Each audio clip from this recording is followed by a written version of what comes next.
Comunidade querida do canal Paz e Bem, comunidade querida da Posto TV 247, aula número 28 já do curso Textos Sagrados na História. Agora, ao vivo, segunda-feira, 14 de março de 2022, Pedro e eu, Pedro Vasconcelos, nosso mestre, nosso professor, e eu, Mauro Lopes, em mais uma iniciativa conjunta do canal Paz e Bem, do canal Paz e Bem e da Posto TV 247. Nós estamos navegando já 28 aulas pela história dos textos sagrados ao longo da história da humanidade. Tudo bem, Pedro? Tudo bem, Mauro? Boa tarde para você, boa tarde para todo mundo que nos tem aqui no Paz e Bem, aqui na Posto TV 247. 4 anos. Nós andamos lá saber... Perdão, desculpa. Nós andamos... Só para a memória dos 4 anos, né, que a gente se pergunta quem matou Marielle, quem mandou matar Marielle. Dia 14 de março, não é? Morte de Marielle. Repercussão mundial. A gente está aqui no Brasil, não se dá conta, mas no mundo inteiro a memória de Marielle é feita hoje. Marielle virou um ícone mundial da luta pela liberdade, da luta das mulheres negras, da luta da diversidade sexual, da luta da convergência, porque as pessoas talvez não saibam, mas boa parte do tempo da Marielle era cuidar das famílias de policiais militares mortos. Com ela não tinha essa, sabe, Pedro? Porque um dos aspectos da guerra, que eu estou constatando, inclusive no nosso terreno da esquerda, é algo assim, compaixão seletiva, sabe?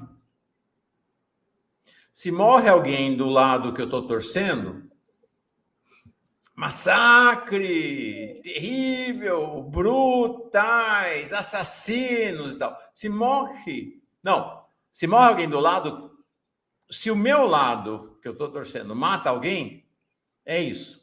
Também são assassinos, são isso. Se o outro lado mata o meu pessoal, fala bandidos e tal. Eu estou fazendo uma confusão. Se a Ucrânia, e eu torço para a Ucrânia, mata russos, soldados russos, ou até a própria população russa, a própria população ucraniana, são neonazistas. Se os russos matam, eu já nem acredito que eles mataram e digo que é fake news, que é mentira, que é armação do outro lado. Então, funciona assim dos dois lados, tá, gente? Não estou falando que é um lado só.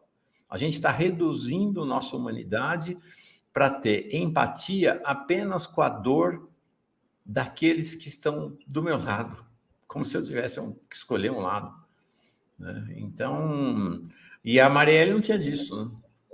E a gente olha para nós mesmos, né? Olhava para esses policiais mortos, tem mais a que morrer, falando da esquerda, né? Se é a direita, esses bandidos têm mesmo que morrer. Ela olhava para a dor de todo mundo igual. Maravilhosa. 4 anos. 4 anos. Quem matou, quem mandou matar. Quer dizer, que a gente não reduza a nossa humanidade. Sabe a resposta, né, Mauro? Oi? O problema é que a gente, pelo menos, desconfia com bastante consistência na desconfiança de que a gente sabe. Sim. Que a gente siga Marielle e não reduza a nossa humanidade, né? A ter compaixão por uns e ter ódio de outros, né? Porque no final, vocês sabem, né? Vítima da guerra é sempre igual. É o PM que mora na favela, é a pessoa comum que mora na favela, é o povo que mora em Donbás, é o povo que mora em Kiev, é sempre os pobres, é sempre o povo. Esses são todas as vítimas sempre, né? Sempre. Nós fizemos uma jornada por Entre Rios, não foi? Esses últimos 3 encontros? Estavam lá entre 2 rios. Mesopotâmia, Entre Rios. Entre Rios. E agora nós vamos para o litoral. Vamos sair dos Entre Rios e vamos para o litoral. Quem aí já ouviu falar em Ugarit? Acho que pouca gente. Mas quem aí já ouviu falar em Baal? Aumentou. Então nós vamos falar de um lugar que fica no litoral e nós vamos falar de alguém que foi, de um ídolo que foi execrado na história bíblica, na Bíblia judaico-cristã. Claro, é disso que nós vamos falar hoje e no próximo encontro, aulas de número 28 e 29, com Pedro Lima Vasconcelos. Vamos começar, como sempre, saudando quem chega, né, Pedro? Para quem está na aula ao vivo aqui, a sala de aula reunida. Aparecido Menezes, falando lá do CEBI de Londrina. Muito bem chegado.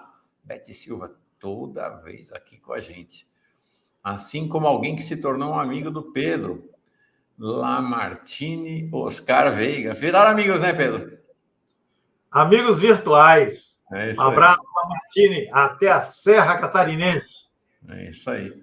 Fernando Antônio Rezende, de Brasília, também sempre com a gente, assim como a Heloísa Bortoli. Olha, lá, vamos lá para o sul, mais para o sul, abaixo de onde está o Lamartine, lá em Santo Ângelo, no Rio Grande do Sul. Cristiano, Cebi Morungaba, interior de São Paulo.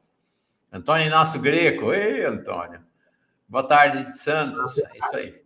Grande Inácio. O Cristiano diz assim, Panteão Cananeu. Muito bom voltar a estudar e aprofundar. Vamos chegar lá. Ivone Marinho, ela que fala com a gente sempre lá de Pernambuco. A Eliane, lá de Jardim Alegre, Paraná. Terezinha. Teu mestre. Enio Brito. Nosso mestre, querido mestre Enio. Mestre Enio mandou uma mensagem para mim dizendo que está chovendo aí em São Paulo. Tá chovendo. Aí eu disse para ele, mestre, deve ser a chuva de Baal. Embora Elias não vá concordar. A gente trata disso já já. Vamos tratar. Aqui no José, ele que fala lá de Barreto, São Paulo, aguardando para beber na fonte da sabedoria. Os textos que Pedro estuda, transmite, espalha, reparte com a gente mesmo. O Pedro Selomar Sem, falando lá de Ronda Alta. Aí o Lamartine diz, está chegando o tempo do pinhão, tanto lá na Santa Catarina do Lamartine, quanto no Rio Grande do Sul do Pedro. Tudo aquele canto lá do sul. E aí nós vamos para o Nordeste, com a Terezinha, lá do CEBI do Ceará, Regina Parenza, sempre com a gente, Márcia Regina, Rogério Cardoso Bueno, Carmo do Rio Claro, Minas Gerais. Não conhecia essa cidade. Você conhecia, Pedro? Não tinha ouvido falar, não. Não, acho que não. A Márcia de São Paulo. Olá, Martins. Estamos nos preparando para subir para o Nordeste. Nos espere por aí, Pedro. É isso aí. Eva! Gente, classe reunida, todo mundo presente. Vamos começar a nossa conversa sobre Ugarit. Pedro, Ugarit, onde é esse lugar? Esse lugar existe, não existe mais? Onde fica? Onde ficava? Onde é? Então, vamos começar com alguma imagem aí, que eu sei que você já separou para nós. Pois é, Ugarit. Aí está. Então, um mapa que nos ajuda a localizar isto que é uma cidade. Né? Uma cidade na beira do mar. Vem aí. Uma cidade que teve assim a sua maior... Tá aqui à esquerda no alto, né, Pedro? Ugarit. Está todo mundo vendo aí? Exatamente, isso. Tá, isso. Uma cidade cuja importância maior no mundo antigo se deu entre mais ou menos 1600 e 1200, antes da nossa era, portanto, há mais de 3.000 anos. Né? Ugarit, Mauro, fica na atual Síria. E nesse mapa que você nos disponibilizou, inclusive, o pessoal pode visualizar aí, não sei se você pode colocar maior novamente. Vou aumentá-lo. Espera aí. Olhando mais para a direita, um pouquinho alto, vocês vão ver a cidade de Alepo. A cidade de Alepo. Aqui, ó. Que foi uma cidade muito, muito bombardeada agora, nesses últimos anos, né, por conta do conflito na guerra, na Síria. Então, estamos aqui na região da Síria. Acima de Ugarit está uma cidade que será muito importante nos tempos do Novo Testamento, em tempos posteriores, que é a cidade de Antioquia, né? Está aí. Bem, isso significa também, se a gente pega um mapa um pouquinho maior, de um alcance maior, a gente vai ver que Ugarit está ao norte da terra de Canaã. que é a região na qual vai se constituir, né, o povo de Israel. Então, você tem Síria, depois você tem o Líbano, está escrito aí no mapa. Bem no pé do mapa, aqui no canto esquerdo, Síria. Exatamente. E mais abaixo um pouquinho você tem a terra de Canaã, né? Será a terra de Israel, depois será a Palestina, né? E hoje você tem ali o Estado de Israel e a população palestina, né, no mesmo território, com as questões, né, contemporâneas que cercam, né, essas populações, seus governos, um Estado e a negação de outro Estado, enfim. Portanto, estamos, Mauro, no meio daquela imaginária lua crescente, né, cuja ponta de um lado é o Egito, e na outra ponta, do outro lado, você tem exatamente a Mesopotâmia. Então, estamos justamente nessa região intermediária, em meio ao Egito e à Mesopotâmia. Bem, Ugarit, então, é uma cidade. Diferentemente do que vimos, né, nos encontros passados, quando a gente falou da Babilônia, a gente falou da Assíria, né? Tanto Babilônia quanto Nínive, por exemplo, que fica na Assíria, são cidades. Mas estas cidades, elas foram sedes de impérios. Uhum. Império Assírio, o Império Babilônico, né? No caso do Egito, a gente teve o Império Egípcio. Ugarit não chegou a formar um império. Ela era mais propriamente, Mauro, uma cidade-estado. Então, o que é uma cidade-estado? É uma cidade, pensando que cidade no mundo antigo, nessa época, é principalmente uma fortaleza. Uma fortaleza murada, né?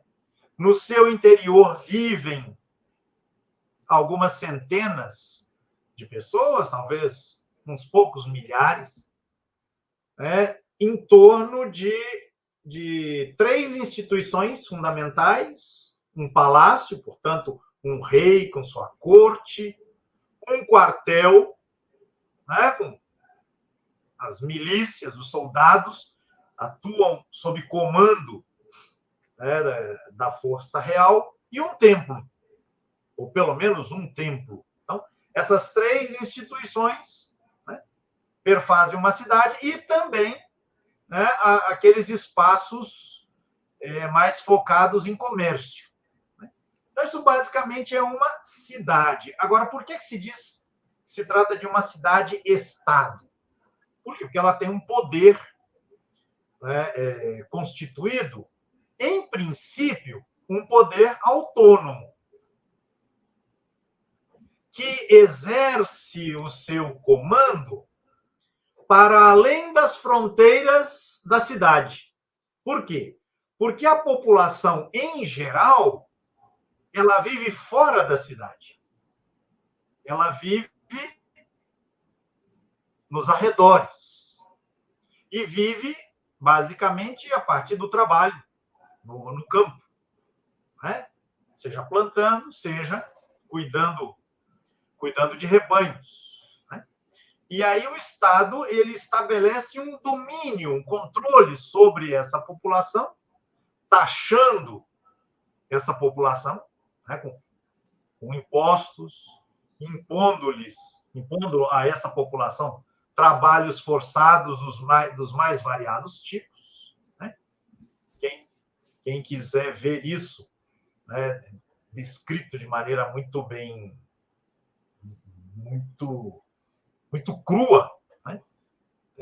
Tem o pessoal do CEBI aqui, né? Dá uma olhada no primeiro livro de Samuel, no capítulo 8, versículo 11 a 17, um texto chamado O Direito do Rei. Né? Então, ali está sumarizado o direito de um rei de uma cidade-estado. Né? E daí para frente. Né? Então, impostos e trabalhos compulsórios.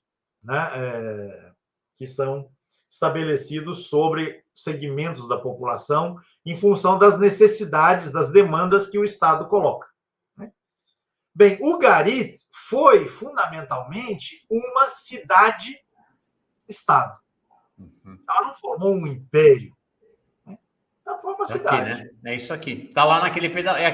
O Garit é aquele pontinho ali no litoral da Síria hoje, né? Exatamente, exatamente. Então você tem ali um tanto de construções no interior da cidade, mas a população mesmo vive no entorno.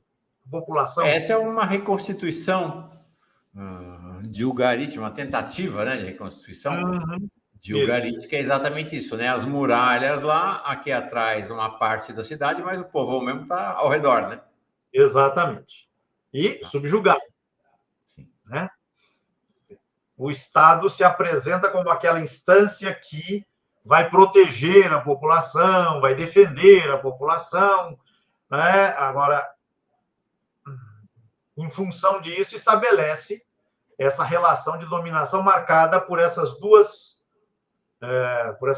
formas, né, de extorsão, né, que são os impostos, o dízimo, a palavra dízimo vem daí, né, e os trabalhos forçados. Bem, Mauro, Ugarit, como eu dizia, ela teve digamos assim, o auge do seu desenvolvimento enquanto essa cidade, né, litorânea, portanto, com relações importantes com o mar, navegação, comércio, né? Além, né, do domínio que ela exercia sobre a população no entorno. Então, entre mais ou menos 1600 e 1185, 1200, antes da nossa era. E até 100 anos atrás, Mauro, o Ugarit era fundamentalmente desconhecida. Não se sabia nada. Não sei nem se sabia de notícias a respeito da cidade, referências aqui e ali. Mas, em 1929, portanto, não temos 100 anos ainda. Em 1929, foi encontrado um cemitério. Por acaso, alguém escavando a terra ali para poder justamente prepará-la para o plantio, né? Se deparou com umas pedras, com alguma coisa ali, né? Isso lhe chamou a atenção. Autoridades envolvidas em pesquisas, estudos sobre a antiguidade, ficaram se deram conta de que se tratava de uma necrópole, ou seja, de um cemitério. E aí logo se pensou, bem, se existe um cemitério, se existia um cemitério aqui, bem, deve existir, né, algum tipo de aldeamento, algum tipo de construção para além do cemitério. E aí foi que se encontraram as ruínas desta cidade de Ugarit. Que são essas aqui que eu estou mostrando. Exatamente. Então, de 1929 para cá, repito, não são 100 anos ainda. Né? Não são 100 anos ainda.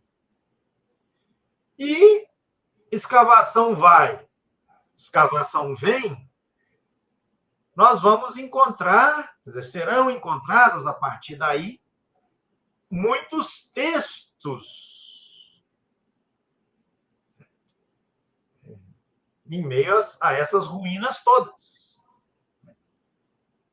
Um acervo de textos que até hoje não está ainda totalmente reconstituído, não está ainda completamente decifrado. São textos que começaram a ser estudados aí a partir dos anos 50, 60. Né? Pois é, aí a gente vê aí, né, materiais que foram sendo encontrados e descortinando, não é, um universo de possibilidades, de referências. Até então, Nós já desconhecidas. vimos esse tipo de escrita aqui no curso. Pois é, mas foi ótimo que você trouxe essa imagem, Mauro. Por quê? Porque uma das surpresas que as descobertas de Ugarit trouxeram foi a seguinte. A primeira sensação que o pessoal deve ter tido foi assim, mas essa escrita a gente já viu. É a escrita cuneiforme, a escrita em forma de cunha. Né? Nessa posição, na vertical, enfim. E com todas as combinações, na diagonal. A gente pode ver aí nessa imagem, essa imagem está muito bonita e permite visualizar, né? E as várias combinações, né? Entre essas cunhas, né? Bem, essa escrita é a escrita típica dos povos da Mesopotâmia, dos povos de Entre Rios, como você falou. Mas, Mauro, com uma diferença fundamental, absolutamente decisiva. E aí, deixa-me dar um exemplo aqui, para ficar mais clara a ideia que quero partilhar com vocês. Nós falamos a língua portuguesa, mas o nosso alfabeto, ou seja, o modo como a gente coloca por escrito aquilo que a gente fala, o nosso alfabeto não é português. Sim. O alfabeto é latino. Certo? É no antigo latim. E o alfabeto latino, ele permite a escrita de vários idiomas. Então, o português, o espanhol, o francês, o inglês, o alemão, o holandês, todas essas línguas utilizam o mesmo alfabeto, ou seja, o mesmo conjunto de sinais gráficos. Certo? Mas quando eu vou, por exemplo, para a Rússia, já, né, que foi mencionado, lá eu tenho outro alfabeto, que é o chamado alfabeto cirílico. E que, se não me engano, ele serve também a outros idiomas. Então, há que se distinguir entre idioma e representação gráfica do idioma. Eu posso ter os mesmos sinais gráficos sendo utilizados para representar, né, palavras de diversos idiomas. Por que fiz essa digressão? Porque, veja, Mauro, os sinais são cuneiformes, mas o idioma não. Neste caso, desta pedra aí dessa cerâmica que você nos trouxe. Uhum. O idioma é o ugarítico. Perfeito. Mas a diferença fundamental, Mauro, não está aí. Então, vamos lembrar, semana passada a gente falou da epopeia de Gilgamesh, né? Uhum. A epopeia de Gilgamesh foi escrita em acádico, um idioma lá da Mesopotâmia que faz uso desses sinais gráficos. Mas entre o acádico mesopotâmico e o ugarítico, aí do litoral, há uma mudança que, por exemplo, a gente não tem quando passa do latim para o português, por exemplo, porque a gente está usando o mesmo alfabeto. Aqui a gente está usando apenas os sinais gráficos. Nos idiomas, né, mesopotâmicos, eram utilizados para a reprodução escrita, para a representação escrita, várias dezenas, eventualmente centenas de combinações gráficas. O que o ugarítico fez, Mauro, e aí é o ponto importante, reduziu esse número de combinações para menos de 30. E com isso se deu um passo decisivo para a constituição do que mais tarde será o alfabeto, já com os antigos gregos. De dezenas ou centenas de combinações, se fez um processo pelo qual se chegou a um conjunto de menos de 30. Eu estou falando menos de 30 porque haverá variações do ugarítico para o fenício, para o hebraico, que será a língua da escritura judaica, né? O aramaico, o árabe, o siríaco.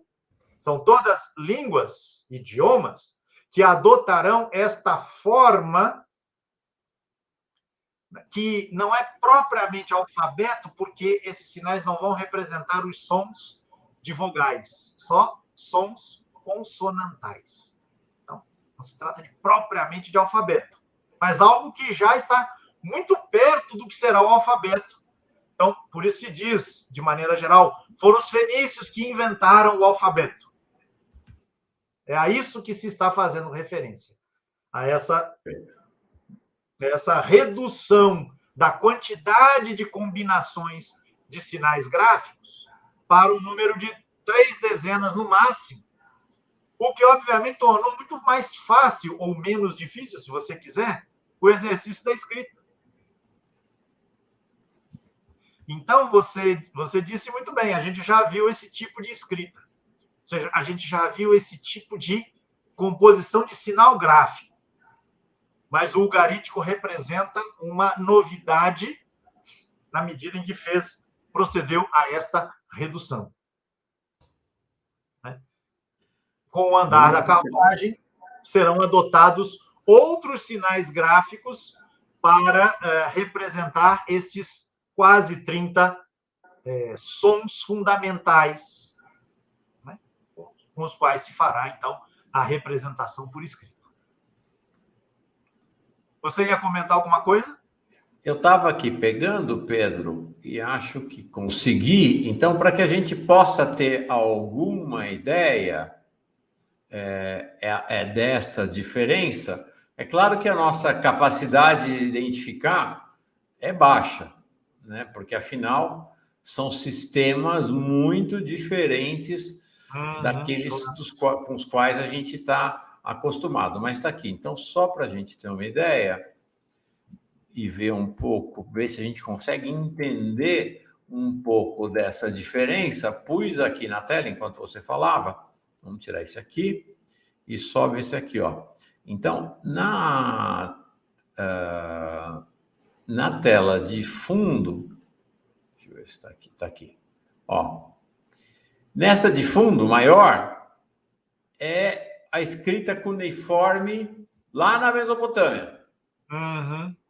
E aqui na frente é exatamente essa da qual nós estamos vendo agora. Tá? Você veja, ótimo, ótimo. Você veja que em termos de desenho é a mesma coisa, né? Uhum. É basicamente a mesma coisa. Só que, no caso do ugarítico, a combinação entre as cunhas será feita no número menor.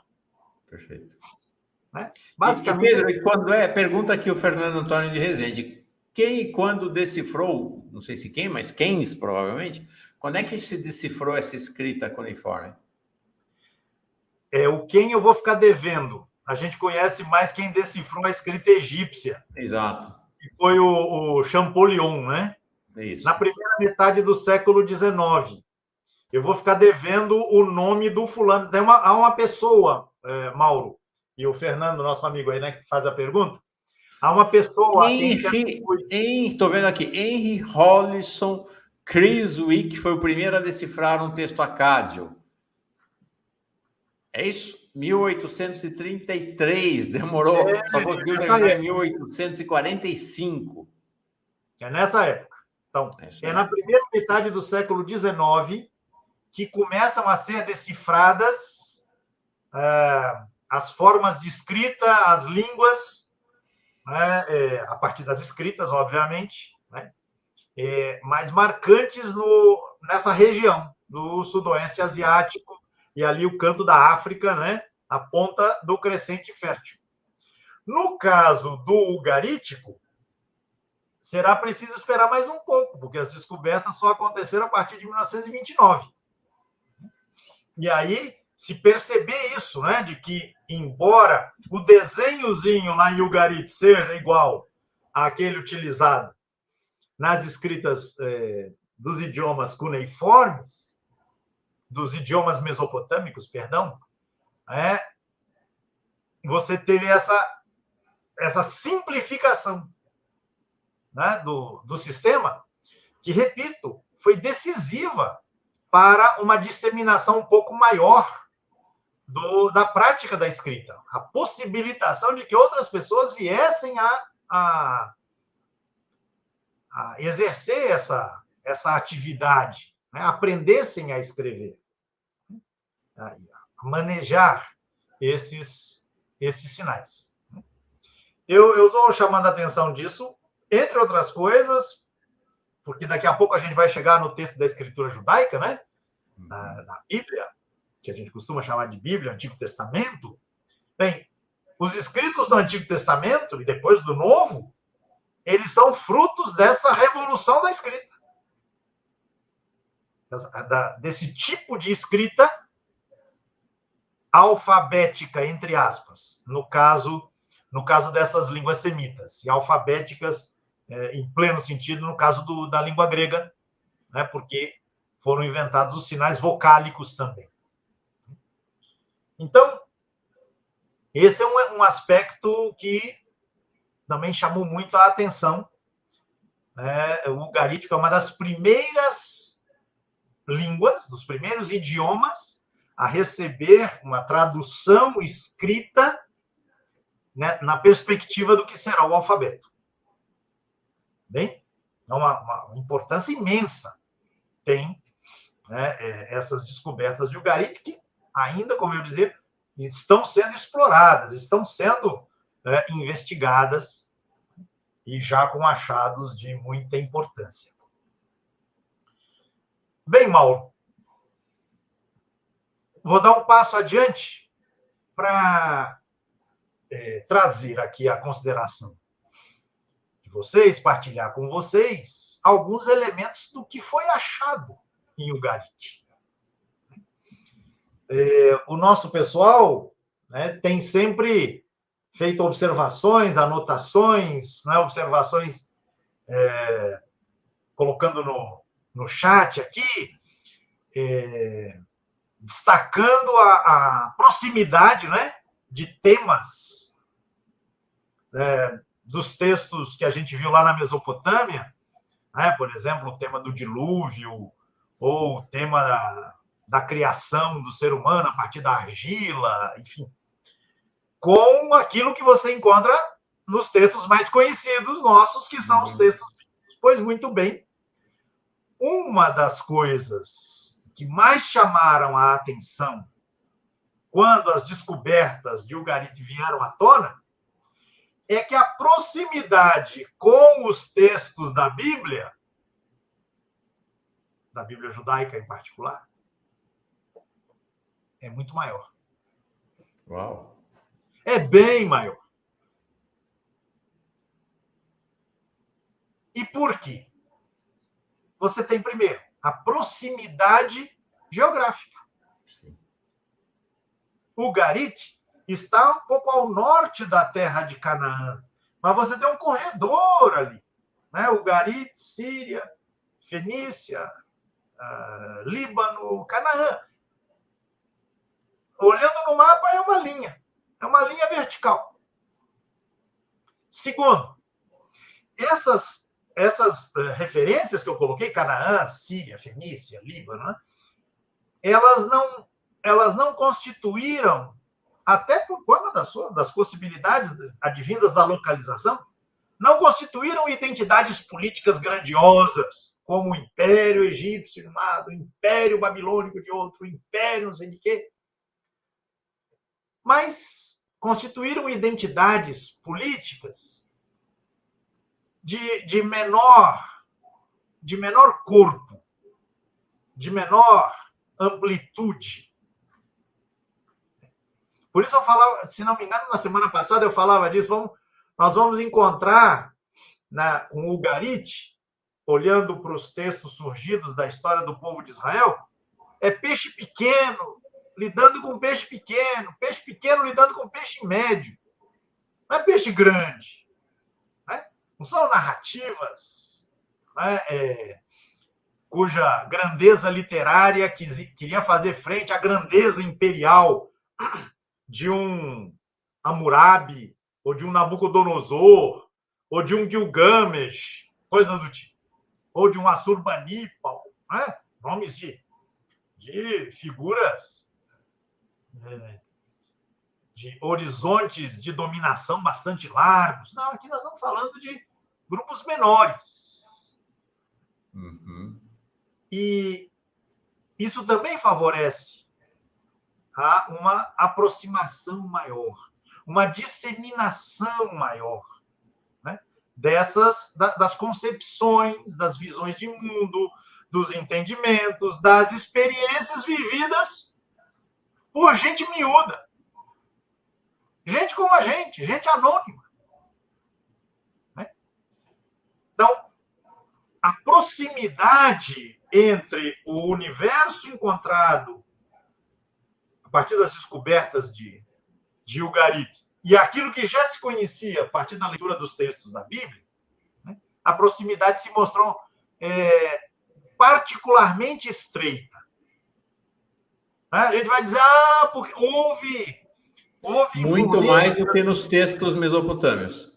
Pois é, isso que eu ia dizer agora. A gente diz, houve impacto da narrativa do dilúvio lá de Atrahasis ou de Gilgamesh sobre o texto de Noé no livro do Gênesis. Por quê? Porque o povo judeu foi exilado, esteve um tempo na Babilônia, fez um estágio lá na Babilônia, ouviu isso. O contato entre as populações de Canaã, da Síria, da Líbano, era constante, não era um estágio que se fazia de vez em quando. Vocês estão me fazendo entender? Era uma coisa que acontecia de maneira muito mais corrente. A tal ponto, Mauro, que já combinei com você, né? Agora quero combinar com a turma, que nós vamos continuar a conversa sobre o Ugarit na próxima vez. Eu vou trazer para nossa consideração um texto que não é de Ugarit, hoje, nos minutos que a gente tem aqui. E isso vai nos preparar para a gente, na semana que vem, ler, comentar aqui um texto, ou mais algum, propriamente de Ugarit, a partir dessa introdução, que a própria Bíblia nos vai proporcionar. Combinado? Então, o que a gente está começando hoje, a gente continua segunda-feira que vem.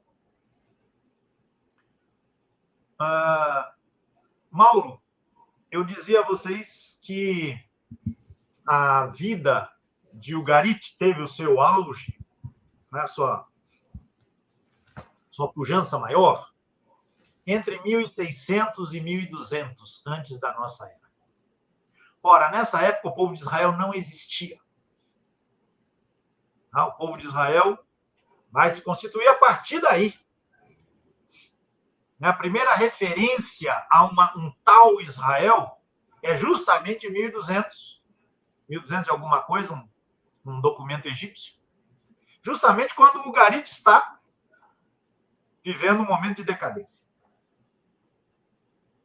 Mas eu vou aqui trazer para consideração, para aqui a reflexão comum, um texto que remete para mais ou menos 850 antes da nossa era. Portanto, 350 anos depois do prático desaparecimento de Ugarit. O que eu quero dizer com isso, Mauro, é que se Ugarit desapareceu, a mitologia ugarítica, ou a mitologia que teve representações textuais dela encontradas em Ugarit, perdurou para além da história de Ugarit. Uhum. O texto que eu quero trazer aqui para vocês encontra-se no primeiro livro dos Reis da Bíblia judaica, da Escritura judaica. A partir do capítulo 16. Na verdade, vai do 16, 17, 18. Poderíamos avançar mais. E eu não vou ler o texto aqui com vocês, porque senão demoraria muito. Mas eu vou trazer à tona aqui algumas referências, Se você estiver com o texto e achar por bem chamar a atenção de alguma coisa, Mauro, fique à vontade. Mas se trata de uma passagem que o pessoal do CEBI certamente conhece, e mais gente conhece, com certeza, que é a passagem de Elias, o profeta Elias, disputando com os 450 profetas de Baal. Baal. E aí chegamos no nome absolutamente fundamental. Bem, a partir do capítulo 16, se diz, né, mais ao final do capítulo, se diz, estamos aí por volta de 850 a.C., portanto, quase 400 anos depois do desaparecimento de Ugarit, enquanto uma cidade importante ali naquele mapa do Mediterrâneo Oriental. Assumiu o governo de Israel um rei chamado Acabe. E este Acabe, ele se casou com uma princesa, filha do rei dos Sidônios. Sidônios, o povo de Sidom. Sidom é mais uma dessas cidades que se encontram ali naquele litoral, um pouco ao sul de Ugarit. Não sei se naquele mapa que você mostrou aparecia a cidade de Sidom, mas está ali um pouco abaixo de Ugarit. Pois muito bem. Qual era o nome, Mauro, do rei dos Sidônios, com cuja filha o Acabe se casou? Etbaal. Etbaal. Olha o nome aí, Baal. E o nome dessa princesa, que se torna rainha de Israel, era Jezabel. Um nome bastante conhecido e que terá muitas repercussões no interior da literatura bíblica, alcançando até o Novo Testamento. E o texto vai dizer, Mauro, que não contente com se casar com uma mulher estrangeira, e havia todos aqueles problemas, né? Casamento com estrangeiro, né? Havia aí questões, eu não vou entrar no detalhe aqui, mas o texto vai dizer, não contente com isso, Acabe começou a promover o culto de Baal no seu reino, passou a adorá-lo. Pronto. Acabe, segundo o texto, introduz o culto de Baal, do deus Baal, na terra de Israel. Conversa, o culto de Baal já acontecia naquela região há muito tempo. O que o texto está querendo dizer é que o rei tratou de fomentar este culto, estimular, ainda mais agora, né, que ele estava casado com uma mulher, com uma princesa cujo pai tinha um nome associado, né, a esta figura, né, o Etbaal, rei dos Sidônios. Está aí. Né? Bem, isso foi visto por setores do povo de Israel, né, ligados ao culto a Javé, como uma agressão, como uma ameaça, como uma ofensa, como uma blasfêmia, coisa do tipo. Aí está. Ele construiu um altar a Baal na casa de Baal que ele edificou na Samaria. Samaria era simplesmente a capital do reino dele. Então ele promove, ele favorece o culto a Baal. E aí você tem a reação do povo javista, vamos chamar assim para simplificar, ou seja, do povo vinculado à adoração do deus Javé, o deus de Israel, enfim, personificada na figura do profeta Elias. E aí você tem o conflito Javé-Baal, de um lado, e você tem, obviamente, entrelaçando, né, cruzando com isso, o conflito entre uma religião que tem como sua representação carismática uma figura de um profeta e a outra religião que tem o apoio do Estado, né? O apoio do governo. Né? O texto mais adiante vai dizer que Baal tinha na terra de Israel, ali, 450 profetas sustentados por Jezabel. Bem, Elias aparece já no capítulo 17, quase que do nada, praticamente do nada, de repente, na cena, reagindo em nome de Javé. Elias significa, em hebraico, Javé é meu Deus. Então, o próprio nome dele já indica, né, a confrontação. Né? E o Elias vai à procura de Baal, vai à procura de Acabe, perdão. E diz, em nome de Javé, o Deus a quem eu sirvo, haverá seca no país. E esta seca só vai terminar quando eu, Javé, assim o ordenar. Ou seja, Elias lança uma praga sobre Acabe, mas a praga, no fim das contas, atinge a população, que vai sofrer horrores com a seca. E aí a continuação do texto, né, Mauro? Você conhece esse texto? Né? Vai falar justamente das fontes que secam, o alimento que acaba na casa das pessoas. Você tem a história da viúva, a famosa história da viúva de Sarepta, né, que vivia com o filho e já não tinha mais comida, e Elias atua ali para resolver a situação da carestia, mas daí a pouco o filho dessa mulher morre, e aí o texto diz que Elias intercede em favor do filho da viúva, e o filho volta à vida, enfim, tudo feito dessa situação dramática da carestia, do morticínio, né, que tem como causa de fundo a seca, a falta da chuva. Né? E isso passa, né, por um bom tempo. 3 anos o texto vai dizer. 3 anos de seca.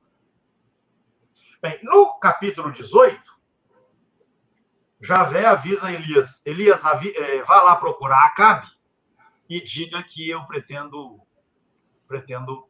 fazer chover sobre Israel. E aí, lá pelo versículo 22, estou avançando aí, Mauro, você já está com o texto na mão, estou vendo aí? Lá pelo versículo 20 e 22, você tem um encontro de Elias e de Acabe.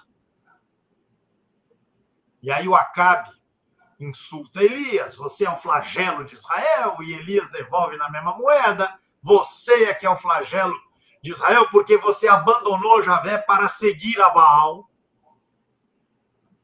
Pois muito bem, diz Elias, eu proponho um desafio aqui. Eu sou o único profeta de Javé, Baal tem 450 que comem à mesa de Jezabel. Pois é, então vamos nos juntar. Todo o povo no Monte Carmelo, né? E eu de um lado e os 450 profetas do outro, nós vamos realizar um duelo. Está aqui, tal como está no texto bíblico, tá? Enquanto o Pedro está descrevendo, eu estou pondo, porque a gente Maravilha. Aqui mostra mesmo que está exatamente como está o texto bíblico. Né? Isso. Vocês de Baal, vocês vão matar um novilho para fazer uma oferta, né? Uma oferta em sacrifício. Vocês vão matar um novilho, uma cabeça de gado, né? Vão fazer mas não vão colocar fogo no altar ali, né? Destinado justamente a queimar a carne em honra da divindade. Vocês vão invocar Baal e eu vou fazer a mesma coisa. Só que em vez de invocar a Baal, eu vou invocar Javé. O Deus que mandar o fogo do céu para consumir a vítima, o animal oferecido em sacrifício, este será reconhecido como o verdadeiro Deus. Então, essa é a proposta lá que Elias faz. E o pessoal topa a ideia. E quem é que começa? Quem começa é a turma de Baal. Então, eles preparam o altar, colocam a lenha ali, arrumam tudo direitinho, de acordo com os ritos né, relacionados a Baal, matam o novilho, a cabeça de gado, e começam a rezar para Baal. Baal, ouve-nos, manda fogo do céu para consumir a vítima. E nada do fogo vir. E aí eles rezam mais uma vez, e rezam mais uma vez, e rezam mais uma vez, e rezam mais uma vez. Parece que eles rezam a manhã inteira, diz o texto, e nada do Baal atender. Aí, daí a pouco, o Elias começa a tirar chacota, fazer chacota do pessoal de Baal. Tá vendo? Rezem mais alto. Vai que o Baal está dormindo. Vai que o Baal está viajando. Vai que o Baal está fazendo negócio, está batendo papo, está distraído. Gritem mais alto. Quem sabe ele escute, não sei o quê. Mas, obviamente, fazendo chacota. Né? E aí o texto diz que o pessoal ficou ali, né, agitado, começaram a se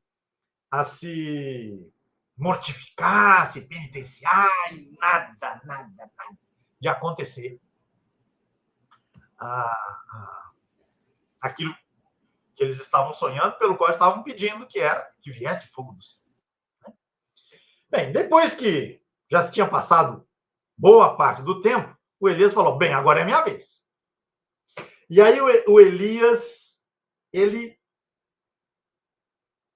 capricha no detalhe, porque ele manda preparar a lenha, ele manda preparar o animal, matar o animal, e ele manda encharcar a lenha. Manda encharcar a lenha, o animal, o entorno ali. Deixa encharcado mesmo. Não sei de onde eles conseguiram água, porque afinal de contas a seca imperava. Mas ele vai espizinhar mesmo. Ele mandou encharcar o altar ali, e a lenha, tudo, de água. E aí ele invoca Javé.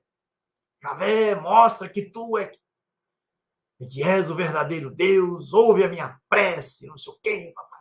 E aí o texto diz, no mesmo instante veio um fogo do céu e consumiu a vítima e tal, enfim. Ou seja, o fogo foi forte o suficiente para secar aquela água toda, né? Queimar a madeira, né? E consumir, como diz aí o texto, o holocausto, as pedras, o pó.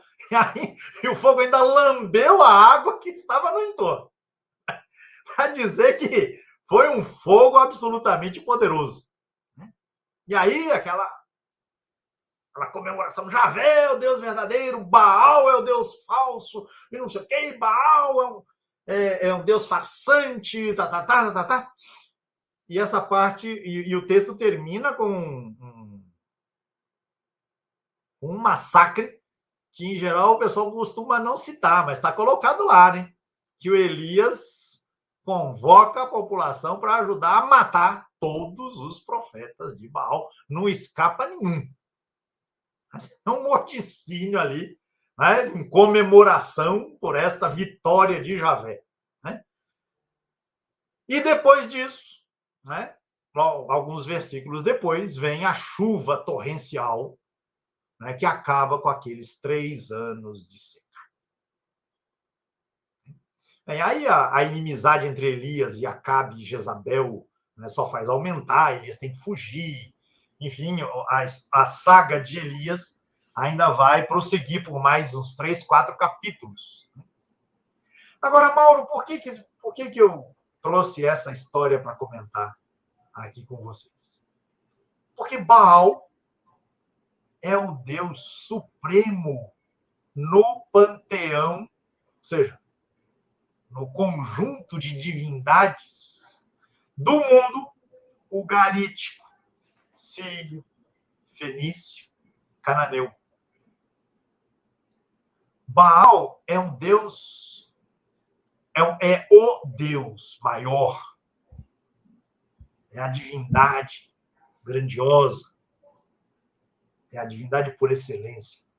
A tal ponto, Baal é o Deus supremo, que quando você quer falar do panteão dessas divindades, você fala os Baals. E muitas vezes na Bíblia se vai encontrar a palavra Baal no plural.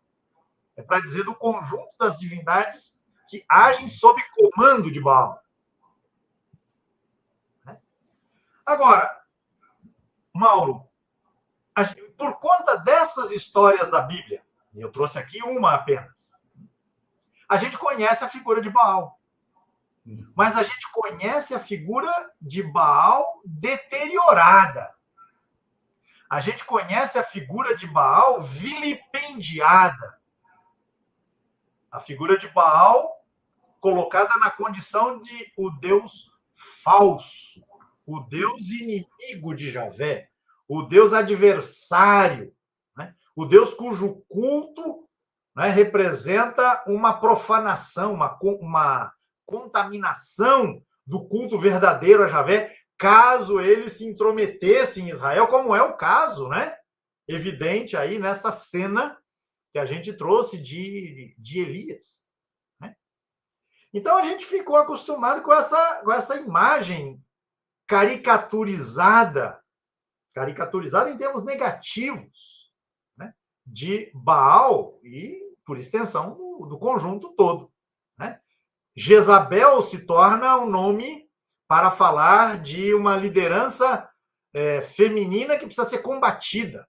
Né? No livro do Apocalipse, por exemplo, se fala, né, de uma figura, provavelmente uma líder de uma comunidade, que o João, lá do Apocalipse, critica, né? E aí ele chama essa figura, a gente nem sabe o nome dela, porque ela é chamada de Jezabel. Então, porque Jezabel, a promotora do culto de Baal. Então, Baal aparece na Bíblia como o Deus falso, cujo culto tem que ser combatido.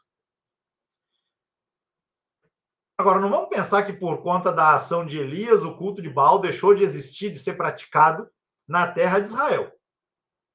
A gente vai ter a continuação do culto de Baal durante um bom tempo.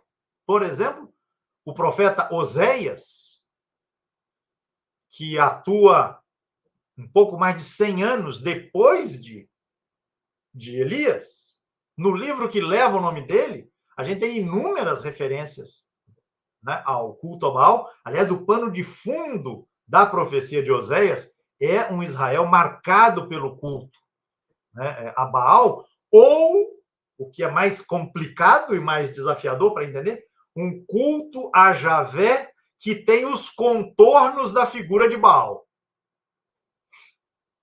Um Javé baalizado, se costuma dizer. Bem, Mauro, a descoberta dos textos de Ugarit nos oferece a possibilidade de olhar para Baal de uma outra perspectiva, que não a perspectiva do combate. Né? A perspectiva de olhar o Baal como o hostil, como o demônio, como uma figura maléfica. Né? Mas olhar Baal na perspectiva de quem o tomava como uma referência fundamental. Seu microfone. Perdão, fundamental e positiva, né? Pois é. Uma referência fundamental para a constituição do seu modo de ver, do seu modo de viver. Com problemas, sim, vamos ver. Há problemas, como tudo que é humano comporta problemas. Né? Mas a gente tem a possibilidade de ver Baal com lentes não preconcebidas, ou pelo menos com outro tipo de preconcepção. Sim. Uma concepção de chegar lá e ver como é que as pessoas que acreditavam, que cultuavam Baal, viam essa relação, viam esse culto, viam o mundo, viam a vida, experimentavam o cotidiano. Né? Uhum. Por quê? Porque entre tantos textos que foram encontrados lá, Mauro, foram encontradas, em particular, 6 tabuletas que, deixa eu pegar a referência aqui para não me confundir, 6 tabuletas produzidas pela caligrafia de uma única pessoa. Isso é uma coisa fabulosa. Né? Então, você tem a identificação dessa pessoa. Então, ela produziu, né, pelo menos materialmente, essas 6 tabuletas, um fulano chamado Ilimilco, um escriba que atuou ali entre 1370 e 1330. Vamos botar 1350 para facilitar. Portanto, 500 anos antes de Elias. 500 anos antes. A época que separa Ilimilco de Elias é o tempo que nos separa de Cabral. Uhum. A gente tem um paralelo, né? E Baal tá firme e forte aí, né? Nesse tempo, antes do Ilimilco e depois de Elias. Ou seja, é um culto, é um conjunto de referências que tem longa duração. Não é episódio, como parece quando a gente lê o texto da Bíblia. De vez em quando porque o Irimir não era um jornalista, né? Ele não estava escrevendo o que tinha acabado de acontecer ali, né? Ele estava repositando num texto uma tradição. Pois é, a gente não sabe o que vem antes dele, mas provavelmente ele é mais redator do que autor. Uhum. Provavelmente.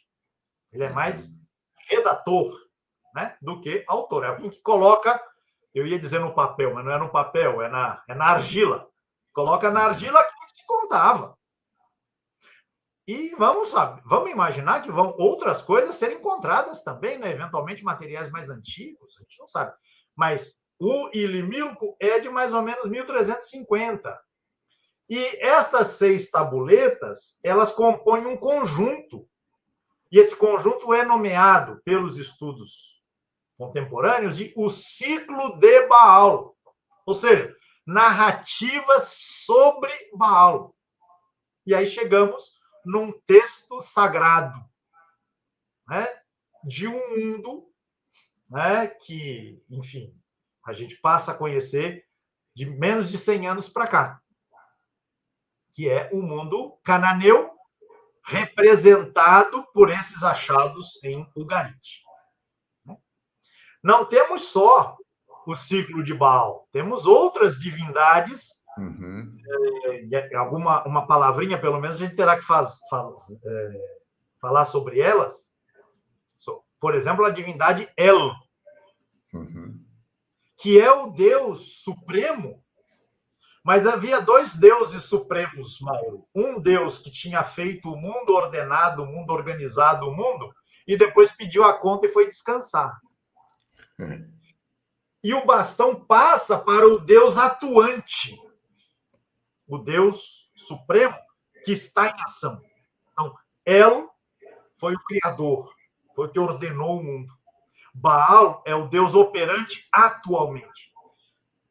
Agora, a supremacia de Baal se dá em quê, Mauro? E aí, com isso, pontuo para a gente retomar a partir daí, na próxima vez.